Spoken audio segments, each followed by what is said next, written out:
तंग करती है ना कैश फ्लो की adjustments, provision for tax account, dividend का ट्रीटमेंट, वो डेप्रीसिएशन और एसेट सेल वगैरह कर दिया, इंटरेस्ट कभी एक्रूड ले लेते हैं कभी पेड ले लेते हैं, सबका ठिकाना आज इस एक वीडियो के अंदर। प्यारे बच्चों सबको खत्म कर देंगे, सारी कंफ्यूजन समाप्त मात्र से एक सिंगल वीडियो से। लाइक कर सकते हो, वीडियो का लाइक टारगेट 30 लाइक्स का रखते हैं, मुझे पूरा यकीन है आप कंप्लीट करा देंगे।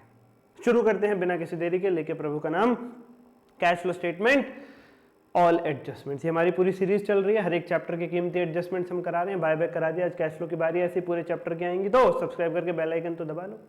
21,000 होते ही फ्री में एमसीक्यू देंगे आपको जनवरी 26 के लिए, और 3 फ्री सीरीज चल रही है। कमेंट करो अब की बार इंटर पार, एक फ्री सीरीज ये आप देख रहे हो, एक हर एक चैप्टर की कॉन्सेप्चुअल रिवीजन 10 मिनट में, और हर सुपर 7 क्वेश्चन, वो ऐसे 7 क्वेश्चन करा रहा हूँ, 7 चैप्टर समाप्त उसमें।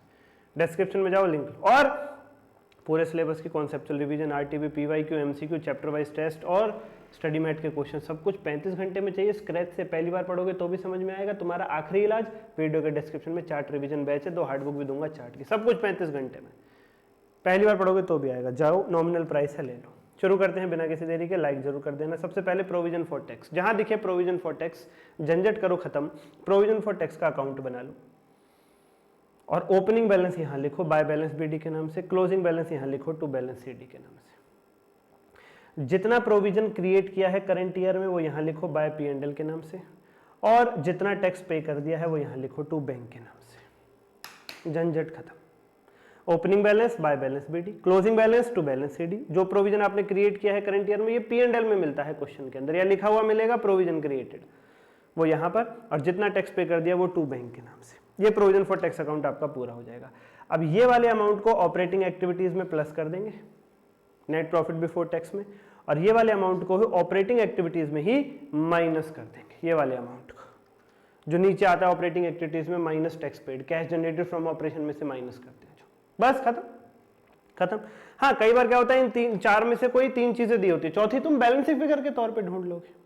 कई बार ऐसा होता है क्वेश्चन नालायक होता है, केवल ओपनिंग और क्लोजिंग बैलेंस देता है और ये दोनों गायब कर देता है, बाय पी&एल और टू बैंक। तो क्या करोगे, ओपनिंग बैलेंस जो है उसे ही एज इट इज यहां लिख दोगे, और क्लोजिंग बैलेंस जो है उसे ही एज इट इज यहां लिख दोगे।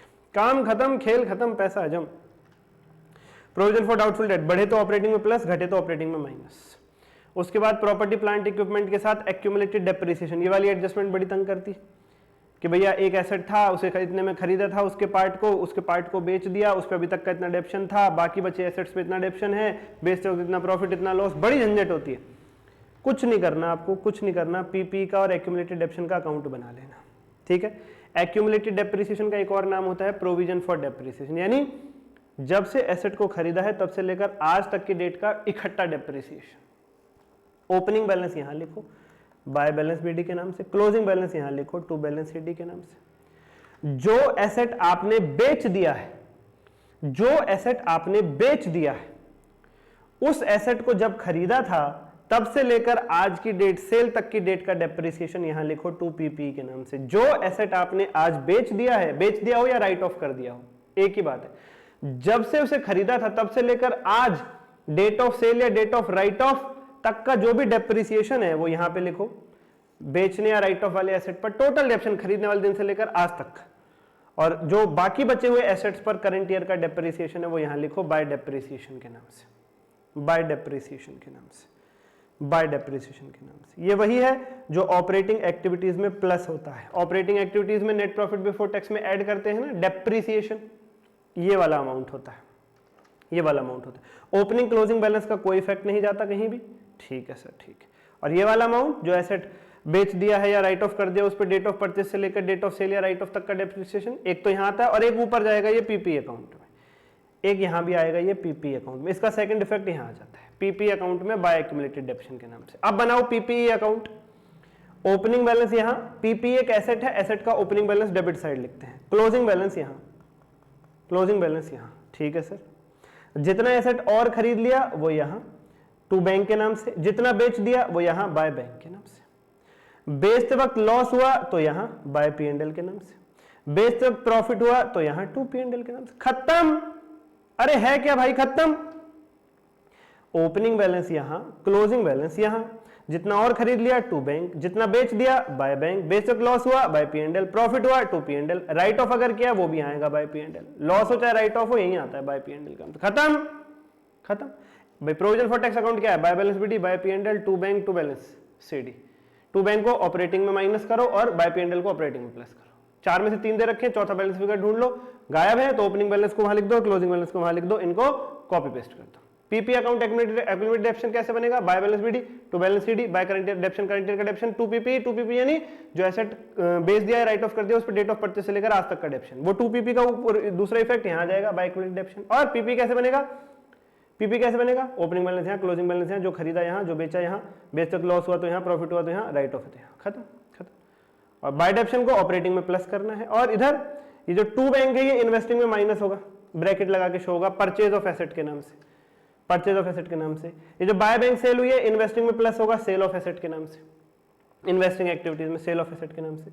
ये जो टू प्रॉफिट ऑन सेल हो रहा है ये ऑपरेटिंग एक्टिविटीज में लेस होता है, जो वहां पे लेस करते हैं ऑपरेटिंग एक्टिविटीज में, DGP less drip loss on sale of fixed asset, ये ऑपरेटिंग एक्टिविटीज में प्लस होगा प्यारे बच्चों, ये ऑपरेटिंग एक्टिविटीज में प्लस होगा। एक सेकेंड, ट्रिप माइनस ही होगा, I am so sorry, minus ही होगा, ठीक है। और जो लॉस है ये प्लस होगा प्यारे बच्चों, ऑपरेटिंग में प्लस होगा, राइट ऑफ ऑपरेटिंग में प्लस होगा, खत्म। ओपनिंग क्लोजिंग बैलेंस कहीं जाते नहीं, खत्म खत्म खत्म। टू P&L ऑपरेटिंग में माइनस, टू बैंक इन्वेस्टिंग में माइनस, बाय बैंक इन्वेस्टिंग में प्लस, बाय P&L ऑपरेटिंग में प्लस और बाय P&L ये भी ऑपरेटिंग में प्लस, खत्म खत्म खत्म।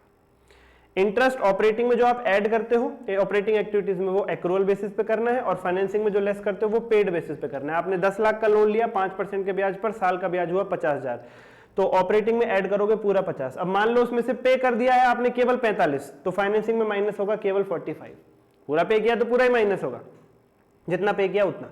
Interest income, dividend income, rental income, इनका क्या करते हैं ऑपरेटिंग एक्टिविटीज से लेस करते हैं और इन्वेस्टिंग में ऐड करते हैं, ठीक है सर।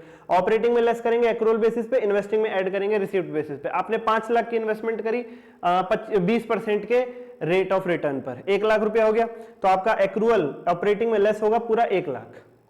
अब मान लो उसमें से प्राप्त हुई है केवल 90,000, तो इन्वेस्टिंग में ऐड होगा केवल 90,000, पूरी प्राप्त हुई है तो पूरा ही हो जाएगा, ठीक है सर। डिविडेंड, डिविडेंड का क्या करना है, अगर डिविडेंड केवल प्रपोज्ड है तो कॉन्टिजेंट लायबिलिटी है, इग्नोर कर दो, इग्नोर कर दो, ठीक है सर, ठीक है सर। और प्यारे बच्चों डिविडेंड का क्या ट्रीटमेंट करना है, करंट ईयर की कैश फ्लो स्टेटमेंट में, करंट ईयर की कैश फ्लो स्टेटमेंट में इंटरिम डिविडेंड पेड है, करंट ईयर का ही आएगा, फाइनेंसिंग से लेस होगा, ठीक है।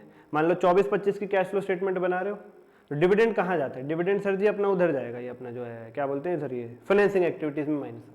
तो 24-25 की कैश फ्लो स्टेटमेंट में 24-25 का ही इंटरिम डिविडेंड जाएगा, जो ब्रैकेट लगा के माइनस होगा फाइनेंसिंग में। अगर मैं फाइनल डिविडेंड की बात करूं तो 24-25 की कैश फ्लो स्टेटमेंट में 23-24 का फाइनल डिविडेंड माइनस होगा। क्यों, पिछले साल का फाइनल डिविडेंड प्रपोज होके, मीटिंग होके, फाइनलाइज होके, तब अगले करंट ईयर में आकर के पे होता है। ओके सर, तो ये पॉइंट ध्यान रखना, 24-25 की कैश फ्लो स्टेटमेंट में जो इंटरिम डिविडेंड माइनस होगा वो 24-25 का ही होगा, जो फाइनल डिविडेंड होगा वो 23-24 वाला होगा। केवल प्रपोज डिविडेंड लिखा हुआ है, काम खत्म, पैसा हजम, छोड़ो, इग्नोर करो, ठीक है सर। करंट ईयर के प्रपोज डिविडेंड को इग्नोर करते हैं, कहने का मतलब ये है प्रीवियस ईयर के प्रपोज डिविडेंड ही करंट ईयर में फाइनल बन के माइनस होते हैं। 23-24 का प्रपोज डिविडेंड 24-25 की कैश फ्लो स्टेटमेंट में माइनस होगा, वही 23-24 का प्रपोज ही 24-25 का फाइनल बन जाता है बच्चा बेटी। और ये एनपीबीटी निकालने का शॉर्टकट है NTPP, NTPIPI, net profit current year का plus transfer to reserve plus propose dividend previous year का plus interim dividend paid during the year plus provision for tax current year minus refund of tax, NTPP. ये आई है refund of income tax, यहाँ से आई उठाओ, NTPIPI, net profit current year, transfer to reserve, propose dividend previous year का, interim dividend paid during the year, propose provision for tax current year का, ये सब प्लस होगा और माइनस होगा income tax refund, NTPIPI. Like करो, subscribe करो, batch लो, आरटीबीपीवाई के एमसीक्यू चैप्टर वाइज टेस्ट सब कुछ 35 घंटे में 2 दिन पहले लोगे तो भी हो जाएगा, लेकिन जितनी जल्दी लोगे उतना बढ़िया रहेगा। और सब्सक्राइब करके 21,000 पहुंचाओ, एमसीक्यू फ्री पाने के लिए कमेंट करो, अब की बार इंटर पास। धन्यवाद।